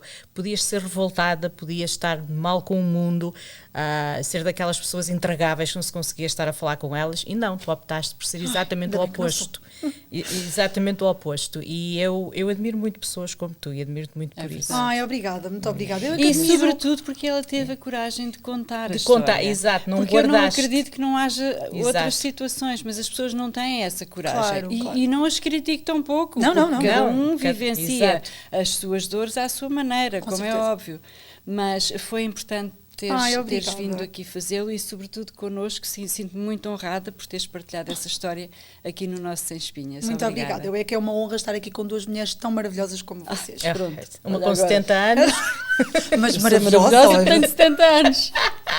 Bem, meninas, Ana, obrigada. Obrigada. Olha, eu. hoje fui eu que, sem tocar no telefone, ainda me caiu aqui uma lagriminha. Estás a ver. Mas, e cair-me-ão sempre que eu sentir. E pronto, o sentir é assim. Muitas vezes sente-se e caem as lagriminhas. É verdade. Ai, obrigada por por nos acompanharem mais um Sem Espinhas. Já sabe que estamos em todas as plataformas. Por favor, ajude-nos a que este canal chegue a mais gente, a que seja mais divulgado. O Sem Espinhas precisa de si. Portanto, faça likes, partilhe com os seus amigos, com a vizinha, com toda a gente. Mesmo que a vizinha que não gosta, algum programa que goste menos, partilhe com ela. Pode ser que fique bem disposta. E é assim, diz lá tu mais qualquer coisinha que eu já não... Apenas que se conhece alguém que tenha histórias interessantes para divulgar, para partilhar aqui connosco, é só dizer-nos e teremos todo o prazer em entrar em contacto com essa pessoa. É verdade, já temos falado disso, mas se calhar as pessoas nem lhes ocorre que não tem que ser uma história específica, mas aqui fica um exemplo de uma história de vida muito interessante para trazer aqui. Sem dúvida. Beijinhos, minha querida. Obrigada. Karina.